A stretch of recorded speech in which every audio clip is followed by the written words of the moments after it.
น้องบ่ได้ไปหาเงินหาคำบ่น้องบ่ได้ไปหารับจ้างหาหยังบ่บ่ได้ไปบ่ได้ไปคิดว่าไปหารับจ้างแบบ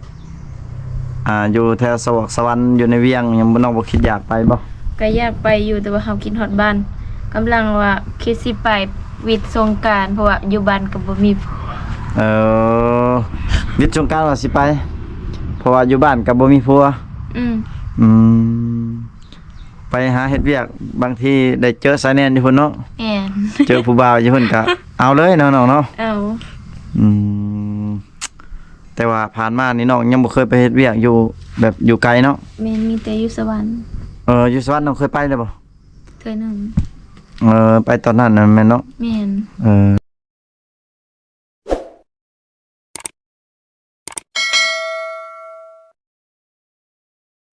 ทักทายสบายดีพ่อแม่พี่น้อง FC เบิร์ดสุขุสุคนพี่น้องเอ้ยกะยินดีต้อนรับ FC เข้าสู่ช่องบ่าวผู้ไทยคือเก่าพี่น้องเนาะกะห่างหายไปจากคลิปหรือว่าจาก FC พ่อแม่พี่น้องกะโดนเติบพี่น้องเอ้ยเพราะว่าเนื่องจากว่าติดธุระเนาะพี่น้องเนาะเลยบ่ได้ออกคลิปมื้อนี้บ่าวผู้ไทยสิพา FCไปเยี่ยมไปยามน้องสาวจอยพี่น้องเอ้ยบ่ฮู้ว่าน้องเพิ่นอยู่เฮือนหรือบ่เนาะแต่ว่าเอาไทยได้เสร็จหาน้องก็บ่ได้เนาะพี่น้องเนาะเพิ่นน้องเพิ่นบ่ทันออนก็เลยสิเดินทางไป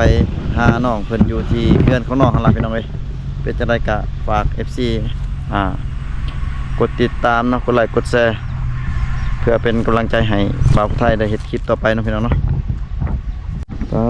พี่น้องเอ้ยก็มาฮอดเฮือนของน้องสาวจอยแล้วพี่น้องเห็นน้องเพิ่นนั่งอยู่ตารางเฮือนเนาะพี่น้องเนาะสบายดีน้องจอยสบายดีตุ๊ดนแล้วบ่ได้มาหาน้องเนาะแม่นเกือบเป็นเดือน2เดือนแล้วพี่น้องเอ้ยก็ยังคิดฮอดคือเก่าหั่นล่ะพี่น้องแต่ว่าบ่มีเวลาพี่น้องเอ้ยบ่มีเวลาสิมาเยี่ยมมายามน้องอยู่ในบ้านของน้องพี่น้องเอ้ยอยู่เฮือนคนเดียวบ่วันนี้นะอยู่เฮือนคนเดียวตัวพ่อแม่ไปใช้ออกให้ไปเลยออกให้ไปเลย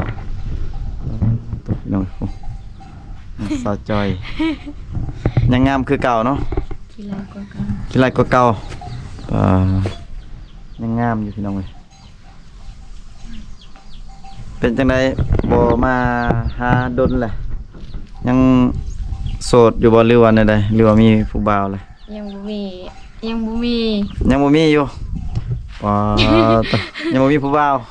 บ่มีถ้ามีก็ทำมีผัวแล้วสมมุติคันมีนี่เอาเลยสิเอาเลยบ่อยากโสดแล้วเป็นจังได๋คือว่าบ่อยากโสดอยากได้ผัวเพราะว่าโสดหลายปีแล้วโดยเพราะว่าน้องก็เอาผัวปะแล้วเนาะแม่นน้องเอ้ยกินข้าวกินน้ำแล้วบ่ยังบ่ได้กินข้าวซ้ำข้าวเที่ยงยังบ่ได้กินข้าวเช้ากินแล้วจังได๋เอาไปกินเนาะโดยจังได๋ว่าสิให้น้องสาวจอยเพิ่นพาไปหาน้องสาวเบลอยู่ที่บ้านของน้องสาวเบลพี่น้อยบ่ฮู้ว่าน้องสาวเบลเพิ่นอยู่เฮือนหรือบ่เนาะแต่ว่าให้น้องจอยพาไปเนาะโดยพี่น้องเอ้ยเป็นจังได๋เวียกหัวเวียกสวนเด้แล้วเบิดแล้วบ่เนาะยังมีแต่ทางให้นั่นแหละแต่ว่าเวียกสวนนะบ่แล้วจักเทื่อต้องเฮ็ดตลอดเวียกสวนแม่นคนได้แล้วหรือว่าคนมันคนเบิดแล้วยังจะปลูกกับเสียหญ้าหลังจากคนแล้วกับปลูกอีกแม่นปลูกแล้วก็เสียหญ้าแล้วกับบ่มันใหญ่แล้วก็ก้นโดยโอ้โหพี่น้องเอ้ยก็ทางให้แม่นแล้วบ่ทางให้เลยว่ายังแล้วจักบอนเดียวเฮ็ดบอนเดียวเนาะปลูกข้าวบ่หรือปลูกมันปลูกข้าวปลูกข้าวชื่อน้องเคยเฮ็ดนาอยู่บ่เฮ็ดนาแต่บ่กลมกินเนาะแม่น้ำบ่หลายน้ำบ่หลายก็เลยอาศัยแบบว่าเฮ็ดให้ไปนำโดยเป็นจังได๋ F2 FC ยังมีอยู่บ่มีอยู่มีประมาณจักคนประ มาณ 2-3 คนเนี่ย เพิ่นเสร็จเพิ่นโทรนำ โดย เพิ่นโทรไปได้เพิ่นโทรเพิ่นลมเกี่ยวกับหยังเรื่องความหักเพิ่นบ่ได้เว้าบ่ ก็เว้าอยู่ เว้าเยอะ อืม เพิ่นบ่ได้ว่าบ่ว่าอยากมาเยี่ยมมายาม บางคนก็ว่าสิมาปีใหม่ เพิ่นคิดฮอดอยู่เด้อแสดงว่าเพิ่นอยากมาลิ้นนำเนาะ อืม พี่น้องเอ้ยก็ทีมงานก็คิดฮอดน้องๆคือกันล่ะพี่น้องเอ้ยแต่ว่าทีมงานก็บ่มีเวลาแปลว่าสิมาถ่ายน้องให้ FC ได้เบิ่งเนาะพี่น้องเนาะบาง FC ก็คอมเมนต์พี่น้องเอ้ยคอมเมนต์เพิ่นว่าคือว่าบ่เห็นคลิปดนแล้วบ่ได้ลงคลิปก็ย้อนว่าบ่มีเวลาล่ะพี่น้องเอ้ยบ่ฮู้ว่าน้องๆทั้งอยู่ทางบ้านนี่ก็คือสิคิดฮอดอยู่บ่ทีมงานคิดฮอดอยู่บ่ คิดฮอด คิดฮอดอยู่แต่ว่าต่างฝ่ายต่างคนบ่มีเวลาเนาะน้องเนาะ โดย มื้อนั้นคือว่าผู้ใดมา หึ เมื่อคือไผมาเล่นน้ำน้องมื้อน่ะ มื้อใด มาถ่ายคลิปเบาไก่เนาะ เบาไก่กับเบาแทน เบาไก่ก็ว่าแทน โดย มื้อนั้นเพิ่นชวนมาอยู่แต่ว่าเบาไทยคาเวียกก็เลยบ่ได้มานำเพิ่นพี่น้องเอ้ย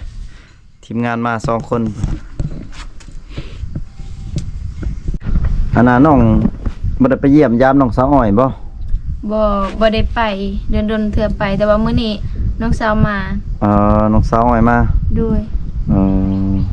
เพิ่นมาเฮ็ดหยังมาเล่น มาลิ้นซื่อ อืม ๆมื้ออื่นเขาก็กลับเพราะว่าเขาก็ค้าแวกคือกัน มากับผัวเพิ่นบ่ แม่น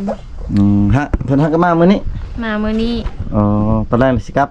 มื้ออื่น มื้ออื่น โดย แสดงว่า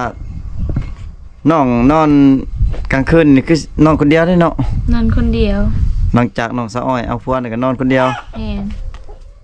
น บัดผู้บ่าวขึ้นไปลิ้นได้ซะสมมุ บ่ ติ มีผู้บ่าวไปลิ้น บ่มีเลย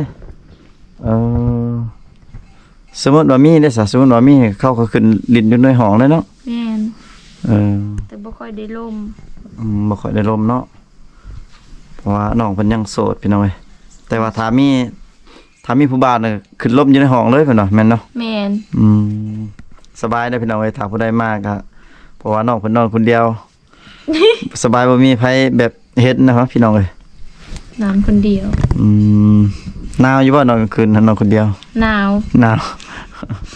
เพราะว่านอนคนเดียวหนาวเนาะ แม่น พี่น้องเอ้ยน้องบ่ได้ไปหาเงินหาคำบ่น้องบ่ได้ไปหารับจ้างหาหยังบ่ บ่ได้ไป บ่ได้ไป คิดว่าไปหารับจ้างแบบอยู่แถวสวรรค์สวรรค์อยู่ในเวียงยังบ่น้องบ่คิดอยากไปบ่ ก็อยากไปอยู่แต่ว่าเฮาคิดฮอดบ้านกำลังว่าคิดสิไปวิทย์สงกรานต์เพราะว่าอยู่บ้านก็บ่มี วิทย์สงกรานต์ว่าสิไป เพราะว่าอยู่บ้านก็บ่มีผัว อืม ไปหาเฮ็ดเวียกบางทีได้เจอสายแน่นอยู่พุ่นเนาะ แม่น เจอผู้บ่าวอยู่พุ่นก็ เอาเลยเนาะน้องเนาะ เอา แต่ว่าผ่านมานี่น้องยังบ่เคยไปเฮ็ดเวียกอยู่แบบอยู่ไกลเนาะ แม่นมีแต่อยู่สวรรค์ อยู่สวรรค์น้องเคยไปได้บ่ เทื่อหนึง ไปตอนนั้นน่ะแม่นเนาะ แม่น ไปเฮ็ดงานหยังน้องไปตะกี้ ตัดยิบ ตัดเย็บเนาะ อืม ตอนนั้นบ่ได้บ่ผู้บ่าวตอนไปเฮ็ดเวียก บ่ได้ บ่ได้ซ้ำเนาะก็เลยคิดอยากไปใหม่ โดย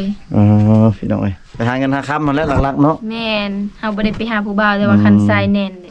กันมีก็เอาเนาะ เอา บ่ปฏิเสธติ บ่ กันมีก็เอาน้องพุ่นเนาะพี่น้องเอ้ยแต่ว่าอยู่บ้านน้องนี่บ่ได้ไปหารับจ้างเนาะ บ่เด็ด มันแดดเนาะ แม่น ไปเฮ็ดอยู่หุ่นอยู่สวรรค์หรือว่าอยู่ในตัวเมืองใหญ่นี่เข้าห้องแอร์ ห้องแอร์ คืออยู่บ้านเฮานี่รับจ้างก็มีแต่เสียหญ้ากนมันเนาะ แม่น น้องเคยไปบ่รับจ้างกนมันบ่เคยไป โดย มีแต่กนมันตัวเอง แม่นตอนประมาณปี2024น้องก็ไปคือกันแต่ว่าตอนนี้น้องบ่ได้ไปน้องขี้ค้าน แดด มันแดดมันเมื่อยเนาะ แม่น มื้อหนึงเท่าไหร่น้องเขา แสนหนึง เดี๋ยวนี้ได้แสนหนึงบ่ แม่น เออ ก็แสดงว่าถึกอยู่พี่น้องเอ้ยมื้อละแสนประเทศเบิดมื้อเนาะมื้อให้ได้เงินแสนกี่พี่น้องโอ้ เพื่อสิได้ กับพอแห้งนะพี่น้องเอ้ยคือเจ้าน้องทางให้นี่เฮ็ดให้นี่เข้าแต่ละปีเอากลุ่มบ่น้อง บ่ถ้าต้องซื้อเพิ่ม ได้ซื้อเพิ่มเนาะ อืม อืม เข้าหน้าก็ประมาณ10เป้านี่เด้10กระสอบ ข้าวหน้าก็บ่หลายเนาะ บ่หลาย อืมข้าวหน้าบ่หลายก็เลยได้เฮ็ดหัวเฮ็ดสวนนํพี่น้องเอ้ย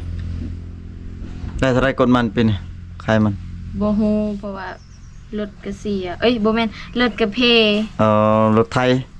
มันปีนแล้วก็เพเลย อ๋อได้เงินมากับแปลงรถไทยอีก แม่น อืมอันน่ะอยากถามแบบคือน้องว่าโสดเนาะถ้าว่ามีผู้บ่าวล่มซุ่นว่ามีคนล่มเนาะเขามักตัวอย่างว่า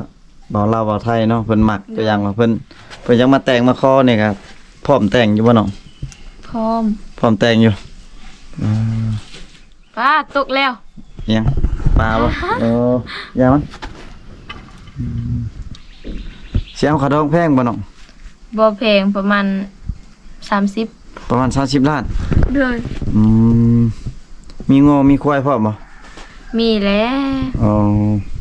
ถ้า50ล้านก็บ่มีเลย ถ้า50ล้านนี่บ่มีเลยงอควาย อืม บ่เอาเลย บ่ พี่น้องแสดงว่าคันว่า50ล้านนี่บ่เอางัวบ่เอาควายเนาะ แม่น พี่น้องแสดงว่าถูกอยู่เด้อพี่น้องเอ้ยถ้าว่าบ่มี FC มาแต่งมาคอนี่ห้วยบ่าวไทยสิลุยเด้นี่ พี่น้องเอ้ยบ่มีงัวบ่มีควาย50ล้านพี่น้องเอ้ยก็ถูกพี่น้องเอ้ยส่วนน่ะเพิ่นมาแต่งมาคอนี่สิไปอยู่นำเขาบ่ไปอยู่นำผัวบ่หรือว่าแนวใด ไปอยู่น้ำเขาเลยน้ำพัวนี่แหละ ไปอยู่นำผัวเลย แม่นส่วนหลายอ่ะ เฮ็ดซุน้องนี่ถ้าเขาแต่งงานไปนี่ไปอยู่นำผัวบ่ส่วนหลาย แม่น แสดงว่าส่วนน้อยเนาะว่าผัวมาอยู่นำสาวชนเผ่าตะโอ้ยพี่น้องเอ้ยเพิ่นว่าต้องได้ไปอยู่นำผัวนะพี่น้องเอ้ยถึงสิบ่มีเฮือนใหญ่เฮือนโตก็ย่านเนาะแต่ว่าเฮือนน้อยๆก็ได้ ได้เบิด พี่น้องเอ้ยสมมุติบ่าวไทยเพิ่นได้เพิ่นสิเอาไปอยู่ไทยนำไปได้บ่ ไปได้ ไปได้เนาะพี่น้องเอ้ยขอแต่ว่าแต่งถือฮีดถือครองแล้วจังไปเนาะ แม่น ถ้าว่ายังบ่ทันแต่งนี่เพิ่นว่าบ่กล้าไปเด้อพี่น้องเอ้ยเพราะว่าย่านบ่าวไทยหลอกเนาะ พี่น้องเอ้ยทำข่าวๆน้องก็พอข่าวๆไปซ้ำนี่ก่อนพี่น้องเนาะก็มื้อหน้าหรือว่า EP หน้าเนาะพี่น้องเนาะสิมาถามหรือว่ามาเยี่ยมยามน้องสาวจอยใหม่พี่น้องเอ้ยก็ขอบอกขอบใจ FC ที่เข้ามาติดตามมาชมคลิปแต่ต้นจนจบพี่น้องเอ้ยอยู่ดีมีแฮงเบิดสุขสุขคนพี่น้องเฮงๆรวยๆถูกหวยรวยเลขพี่น้องบ๊ายบาย FC แน่ บ๊ายบาย